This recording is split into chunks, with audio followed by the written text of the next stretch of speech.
கிறிஸ்துவுக்குள் அன்பான தேவ பிள்ளைகளே, எல்லோரும் சந்தோஷமா இருப்பீங்கன்னு நினைக்கிறேன். ஏன் சொன்னா இரவுல தேவன் நமக்கு நல்ல நித்திரை தந்து இன்னொரு நாளை நம்முடைய வாழ்க்கையில கூட்டி கொடுத்துருக்காங்க. அதற்காக நம்ம தேவனை நன்றியோடு துதிப்போம், சோஸ்தரிப்போம். இந்த நாளிலும் கூட இந்த காலைக்கது நிகழ்ச்சி வாயிலாக தேவன் நமக்கு பாராட்டுகிற அன்பை குறித்து உங்களோடு பகிர்ந்து கொள்வதில் மிகுந்த மகிழ்ச்சி அடைகிறது. இந்த நாள் நமக்கு வருகிற வாக்கு தத்தத்தின் செய்தி எங்கிருந்து அப்படின்னு பார்த்தீங்கன்னு சொன்னா, மத்தேயு 7:11 வசனம்.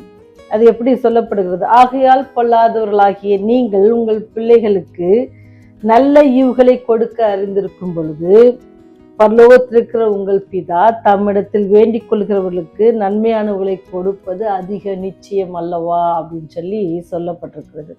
நீங்க பார்த்தீங்கன்னு சொன்னா இந்த வசனம் நம்முடைய வாழ்க்கையில நாம நினைச்சு பார்க்க வேண்டிய ஒரு காரியம். நம்ம அநேக வேளையில் என்ன செய்யறோம்? அதை மறந்து விடுறோம். ஏன்னு பார்த்தீங்கன்னு சொன்னால், நமக்கு நம்முடைய பிள்ளைகளுக்கு என்னெல்லாம் நல்லதெல்லாம் செய்யணும் அப்படின்னு சொல்லி நாம் பிரயாசப்படுறோம். பாவ குணம் உள்ள நமக்கே இப்படி ஒரு எண்ணம் இருக்குதுன்னு சொன்னால், பொல்லாதவர்களாகி நமக்கே இப்படி ஒரு எண்ணம் இருக்குது அப்படின்னு சொன்னால், நமக்காக ஜீவனை கொடுத்தவர், நமக்காக பரலோகத்தை விட்டு வந்து நமக்கு இந்த மாதிரியான நல்ல காரியங்கள் நம்முடைய வாழ்க்கையில் செய்ய மாட்டாரா அப்படின்னு சொன்னால் கண்டிப்பாக செய்வார். அதற்காக பெரிய சாட்சி என்ன அப்படின்னு பார்த்தீங்கன்னு சொன்னால், இஸ்ரவேல் மக்களை ஆண்டவர் வழிநடத்தின விதம். வனாந்தரத்தில் அவங்களுடைய தேவைகளை சந்தித்தார், அவ்வப்பொழுது சந்தித்தார். எப்பெல்லாம் அவங்க தேவை என்னெல்லாம் கேட்டாங்களோ எல்லாத்தையும் அவர் என்ன செஞ்சார்னு சொன்னால் கொடுப்பாங்க. ஆனால் மக்கள் எல்லாவற்றையும் பெற்றுக்கொண்டு என்ன செய்வாங்க? முறுமுறுப்பான ஒரு வாழ்க்கை தான் அவங்ககிட்ட இருந்துச்சு.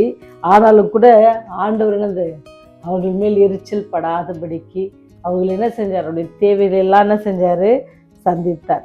அவர்கள் கானானுக்குள்ள பிரவேசித்து அதுல நீங்க பார்த்தீங்கன்னு சொன்னா, அதுல இருந்து அவங்களுடைய அன்றாட தேவைகளை சந்தித்தார்.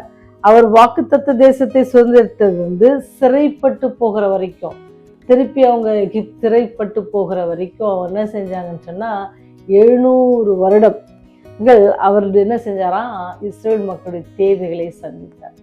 அப்படி சந்தித்த தேவன் உங்களுடைய தேவைகளையும் என்னுடைய தேவைகளையும் சந்திப்பது எவ்வளவு நிச்சயமா இருக்கிறது. அப்போ நாம் என்ன பண்ணோம் அப்படின்னு சொன்னால், அவருடைய கிருபையும் அவருடைய அனுக்கிரகத்தையும் நம்ம என்ன செய்யணுமா? எப்போவுமே நம்பணும். அவர் நமக்கு எவ்வளவு கிரியைகளாக அவருடைய கிரியை நிமித்தமாக, அதோடைய கிருபை நிமித்தமாக அவர் என்ன செய்கிறாரு? நம்மை ஆசீர்வதிக்கிறார். நம்முடைய கிரியைகள் எப்படி இருக்குது?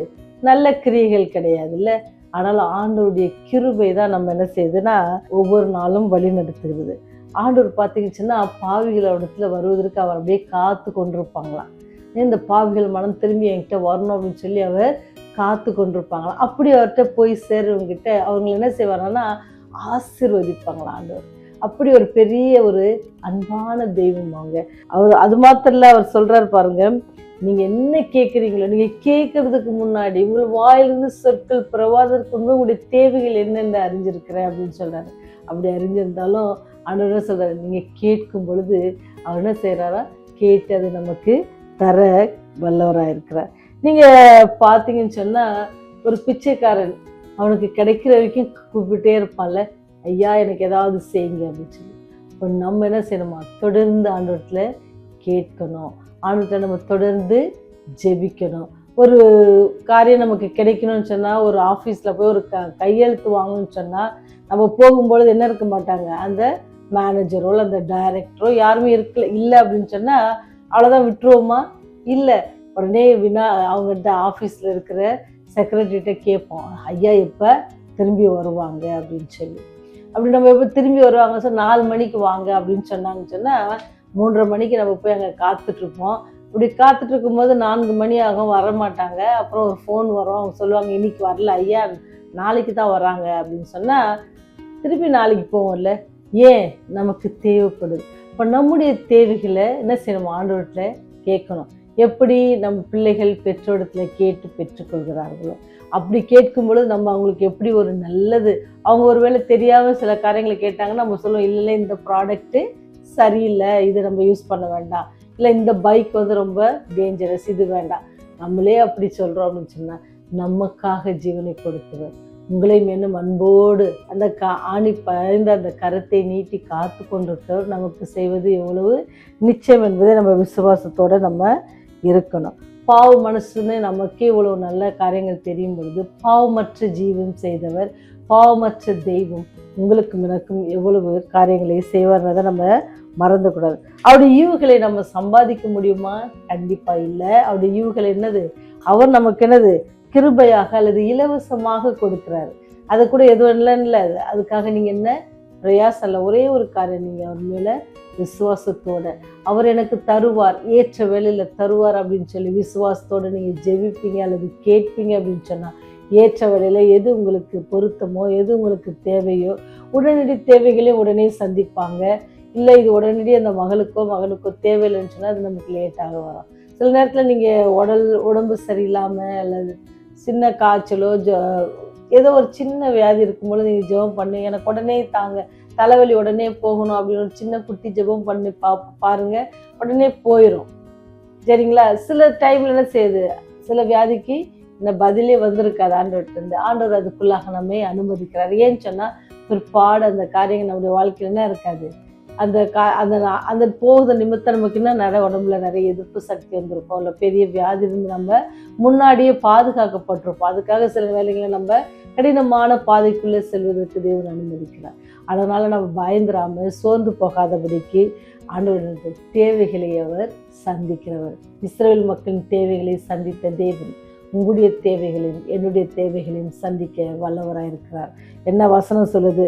பொல்லாதவர்களாகிய நீங்களே உங்கள் பிள்ளைகளுக்கு எனது நல்ல ஈவுகளை தர நினைக்கும் பொழுது நம்முடைய தேவன் உண்மை உள்ளவர், நன்மை செய்கிறவராகவே சுற்றி தெரிந்தவர், ஜீவனை கொடுத்தவர் உங்களுடைய தேவைகளையும் என்னுடைய தேவைகளையும் சந்திக்க வல்லவராயிருக்கிறார்.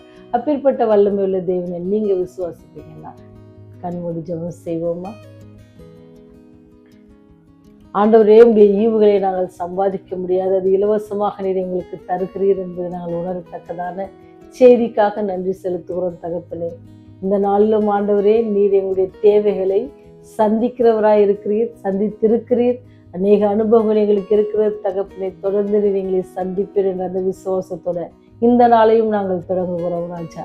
உங்களுடைய கிருபையும் உடைய இரக்கம் எங்களோடு கூட இருந்து எல்லாவற்றிலும் நீர் எங்களுடைய தேவைகளை சந்தித்து, யாரெல்லாம் எனக்கு இது இல்லையே என்று சொல்லி வருத்தப்பட்டிருக்கிறாங்களோ, இந்த காரியம் நடக்கலையே என்று சொல்லி வருத்தப்படுகிறார்களோ, இந்த தேவைகளை நான் எப்படி சந்திக்க போகிறேன் என்று இருக்கிறார்களோ, அவர்களோடு கூட நீங்கள் இடைப்பட்டு இந்த செய்தி அவர்களுக்கு ஆறுதலாகவும், இந்த செய்தி அவர்களை இன்னும் அதிகமாக மேல் விசுவாசம் வைக்கவும் நீர் கிரியை செய்ய வேண்டுமா கெஞ்சி மன்றாடுவோம் தகப்பனே. எங்களுடைய பாவங்கள் குற்றங்களையும் மன்னித்து ராஜா. நீர் வரும்பொழுது நாங்களும் உம்மோடு கூட நித்தியமாக வாழுகிற அந்த ஜீவியத்தை பெற்றுக்கொள்ள தேவன் கிருபை பாராட்ட வேண்டுமா இயேசுவின் வழியாய் ஜெபிக்கிறோம் ஜீவனுள்ள பரலோக பிதாவே. ஆமென், ஆமென்.